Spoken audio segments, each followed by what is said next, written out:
Artificial Intelligence, Law and Justice, Session 35, Constitution and AI.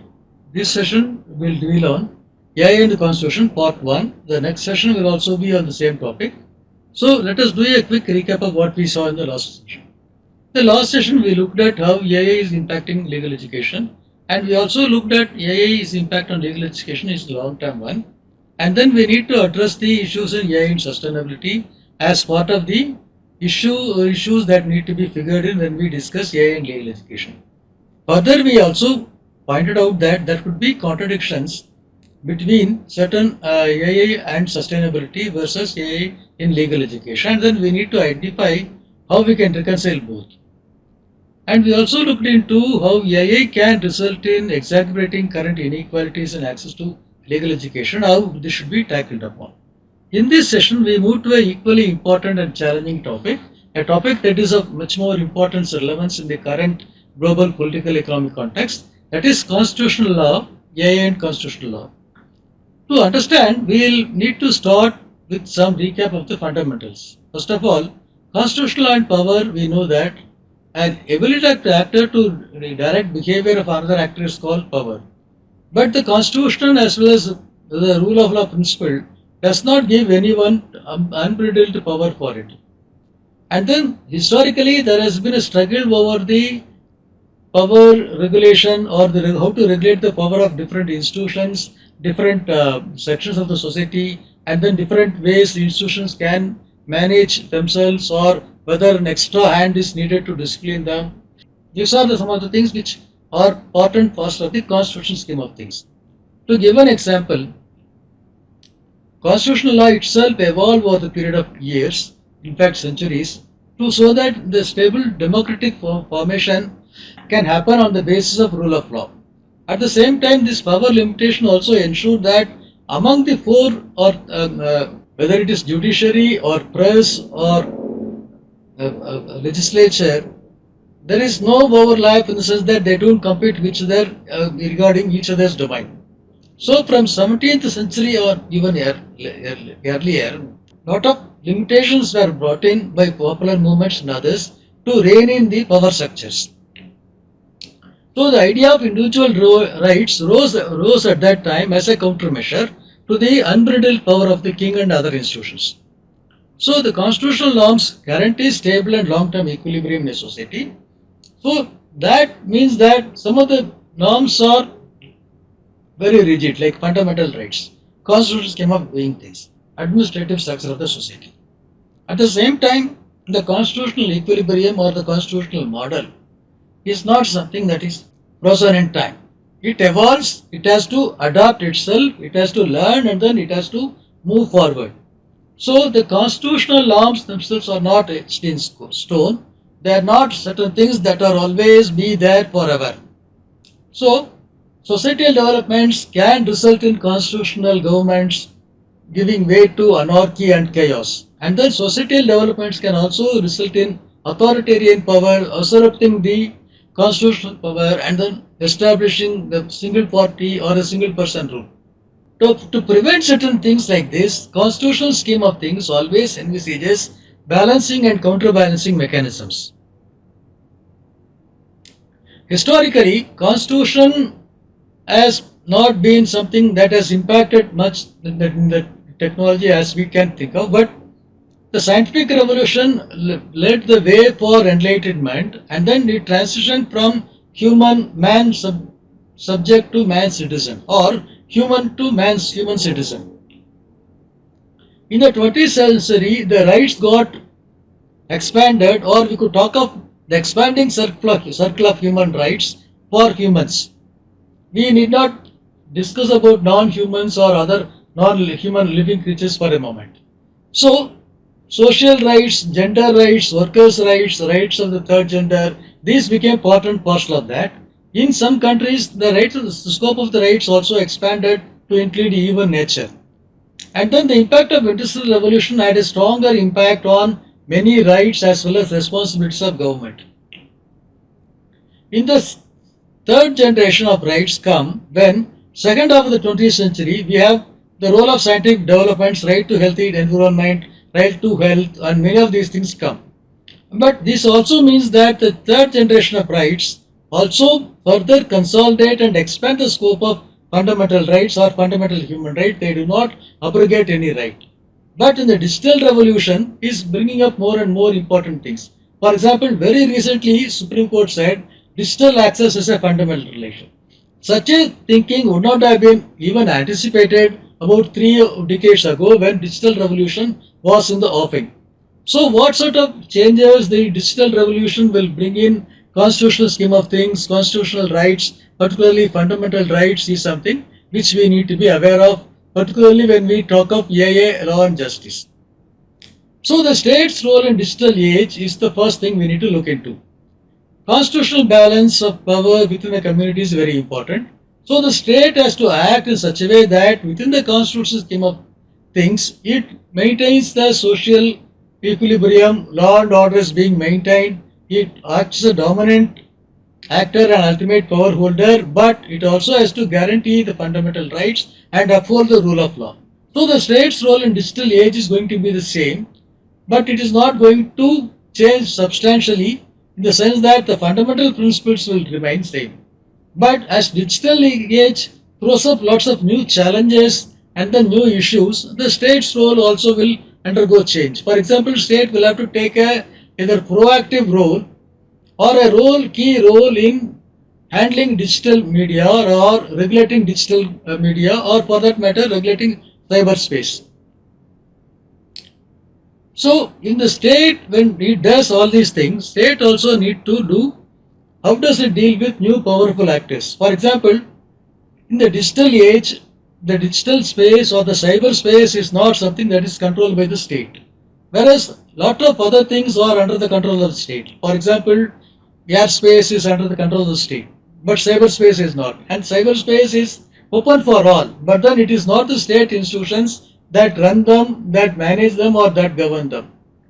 And then citizens use very sophisticated technology. Sometimes some of the technologies which they use, even the state may not be aware of or may not be even able to fully grasp them.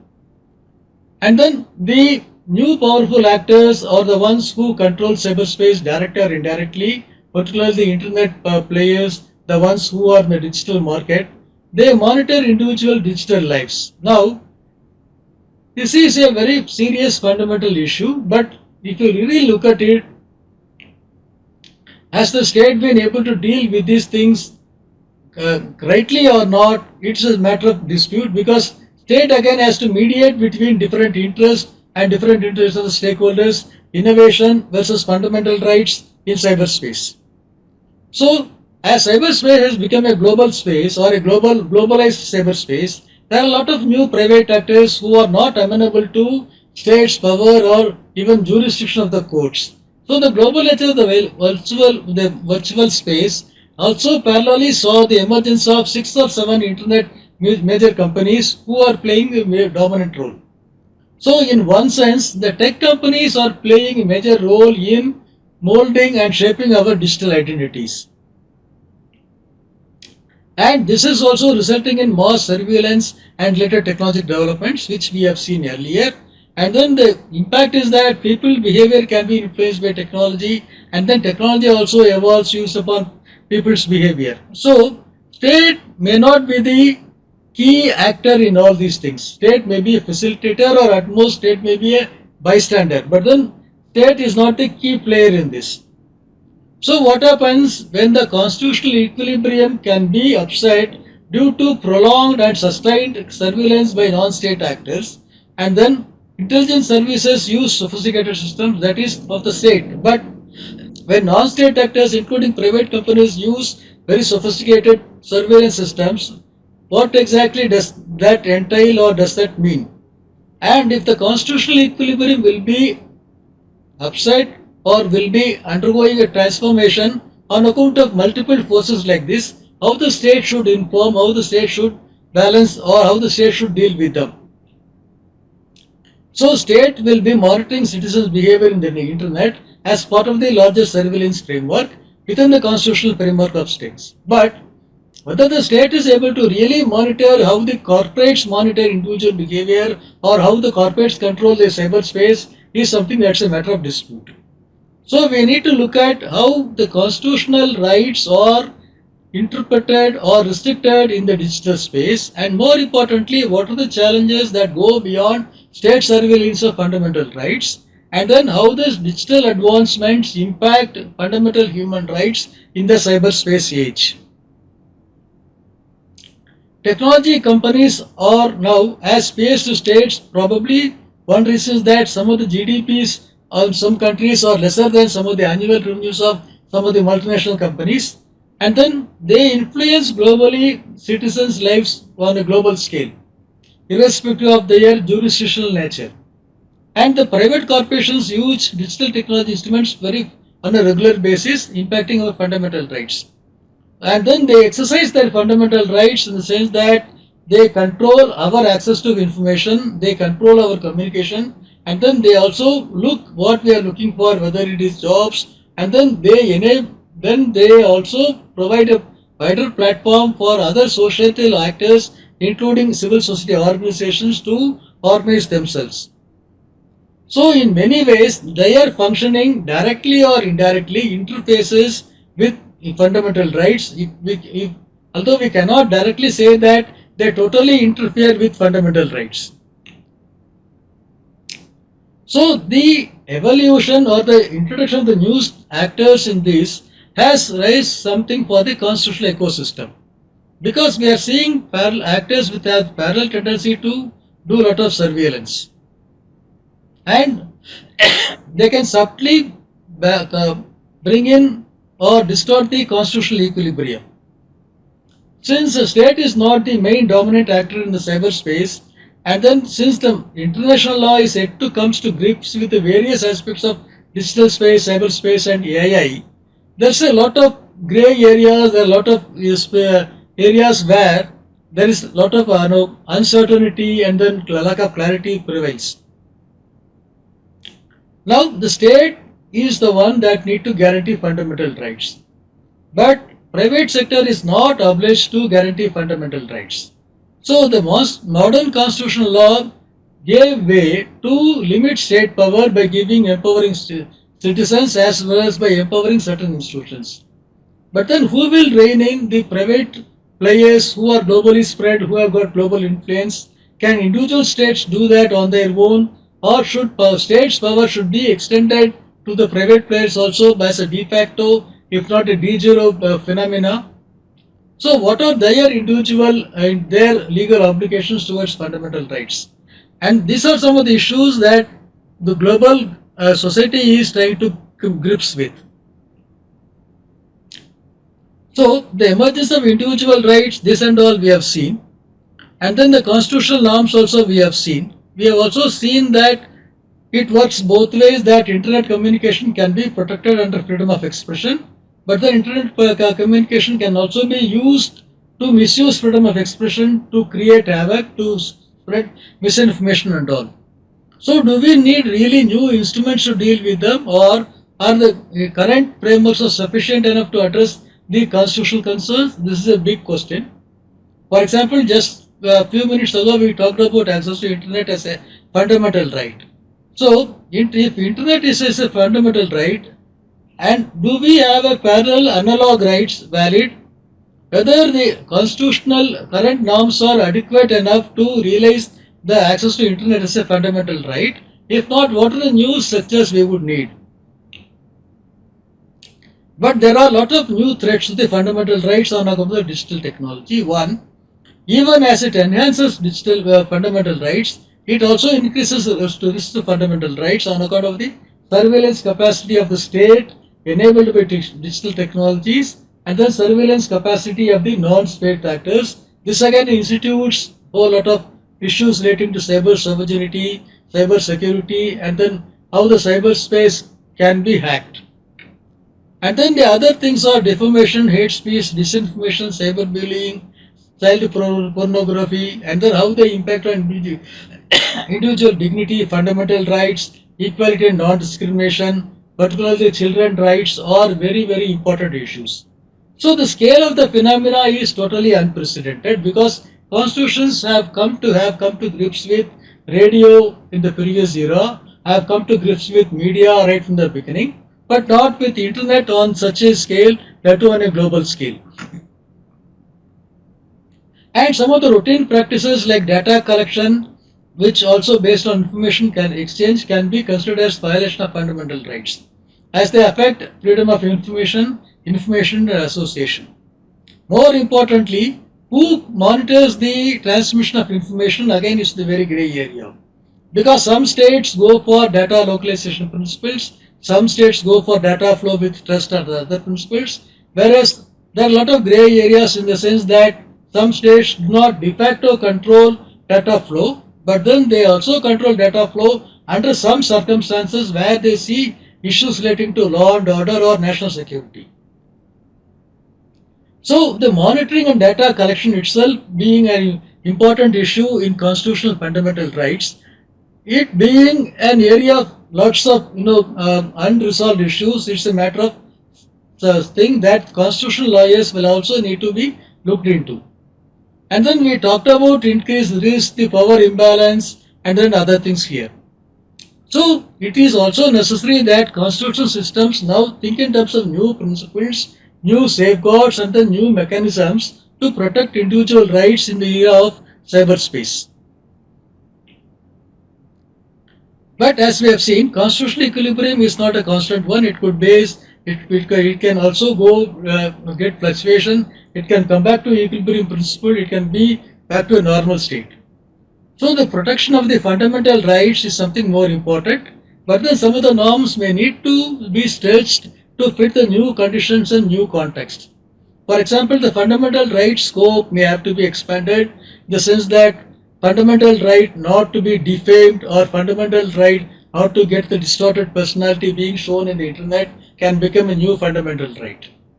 And then constitutional law may or may not fail to adapt fully to the new societal scenarios that are impacted by the digital laws. So the norms may also become little outdated. So do we see a constitutional vacuum and disequilibrium? Yes. But do we also see that a constitutional vacuum, disequilibrium can be handled? Yes.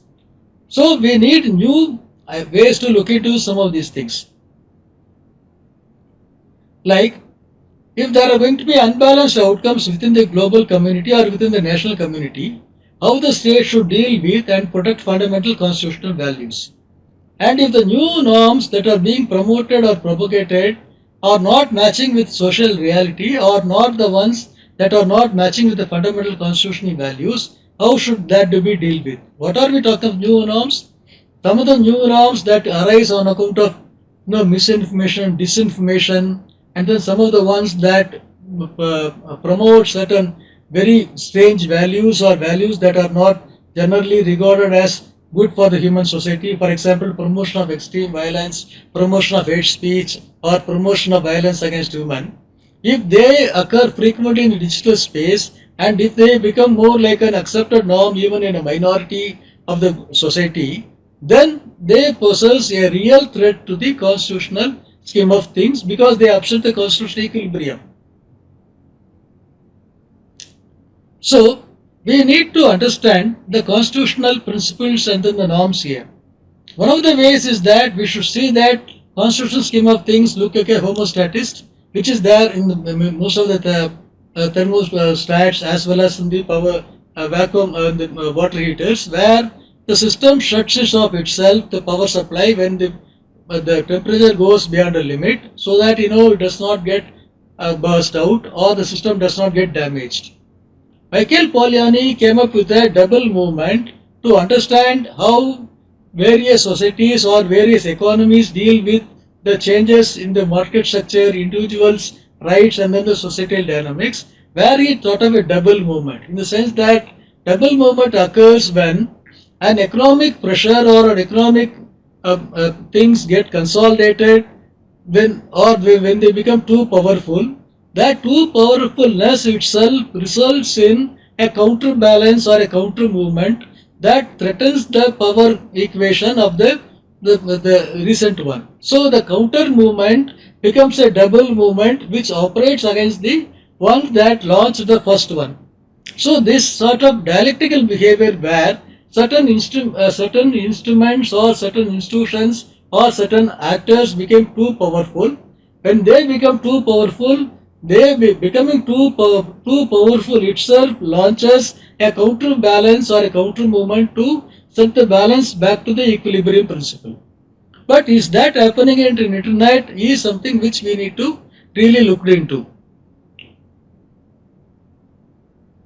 So are we really looking or are we going through a new constitutional moment? This is something which we are not very clear, but we are looking at certain things which are very vague in the sense that we may not be exactly into new constitutional movement. But then there are lots of challenges to the constitutional apparatus which are happening now. So the constitutional movement was originally coined by Bruce Ackerman in this specific context of USA. And then when we talk of international digital context, we need to look into something which is very similar. For example, our societies were more or less configured for analog societies. We are moving to a digital society norm, or digital society instruments, or digital modes of communication. So this again is something which is very new to the constitutional framers as well as to others. So if this is to be done, what we need to look into? We need to look into the AI's impact on society as well as law and justice. We need to look at whether AI's impact on society does not abrogate the governance of fundamental rights or the societal functions. And then AI should be used to support constitutional principles, not to subvert it. And more importantly, we may need the rule of law, democracy and the human rights by design, where we say that the new technology should be bound to constitutional principles. It should not be something that can be used to subvert it. But there is a sheer lack of legal framing in the internet economy for it. So to prevent danger to democracy, we may need new internet bill of rights or a new constitutional scheme of things, which means that just now we spoke about access to internet as the access to digital space as a fundamental right. Similarly, there could be mechanisms that will ensure that this fundamental right is fully protected, but those who use this fundamental right to subvert it should also be held responsible and should be held liable for it. For example, if someone uses the access to the fundamental internet as a fundamental right to promote child pornography or to incite hatred or violence, that right should be able to be curtailed in such a way that the right to digital access is balanced with restrictions on this right. So AI in democracy has to deal with some of these issues, particularly in the context of some of the ways we are dealing with these things. Now we need to look at the four sources of digital power, how this power gets accumulated in the corporations. One, they shape and deployment of the AI development. So they debate the influence on AI regulation is also influenced by them. And then they play a major role in AI impact itself, since they are the innovators.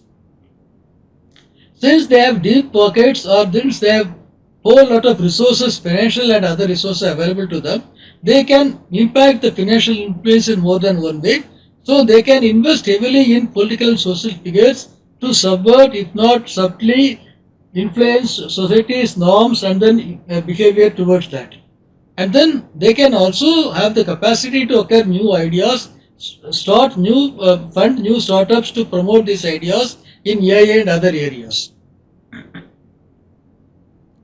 Then digital actors can control the public discourse subtly or not so subtly, since they are the ones who control the public infrastructure in digital space. And then they also provide internet services where they can differentiate among different actors to promote some of them, not to promote some of them. And since the internet is becoming the major source of political information for the general public now, access to that information can also be a distorted one when internet gets contaminated or polluted by too many sites selling or providing disinformation, misinformation, or promoting deepfakes, or promoting acts or thoughts that are not convenient, or that are not the ones that will promote social harmony. And the these things can also impact directly journalism and media, because what happens, most of the new advertisements revenue stems on account of social media and then the digital media. So the print and other media are not the major stakeholders in the advertisement revenue now. So the control over public discourse and then the financial resources and then the advertisement revenues could be new source of power. And then we have talked about data collection and profiling, and then how this could itself is a source of power. So the AI dominance in innovation, which we have discussed. So these things possess fundamental rights to fundamental rule of law. These are new challenges, and then whether AI can serve as a public good depends upon whether these things can be tempered or not.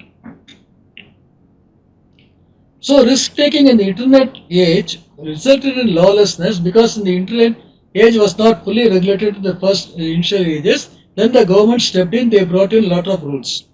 AI capabilities can also cause major and irreversible damage to society, particularly when we talk of AI in law and justice. Some of these things can be a spillover to that. So we need to have a precautionary legal framework so that AI's application in law and justice does not get negatively impacted by these things. When we talk of precautionary legal framework, we should see that importance of legal framework to safeguard public interest. This should be important parcel of the legal framework on AI in law and justice. And then we should know that AI's widespread and used advanced capabilities could be misused. So in the next part, we will look at the part 2 of AI and Constitution. We need to look at AI and Constitution from a very broader perspective than from AI and law and justice perspective. That's what we try to do in these sessions as well as the next one, because idea of AI and law and justice is not something where we focus only on AI in the narrow context of law and justice. We need to have constitutional law and then its impact on digital technologies and vice versa in a broader perspective.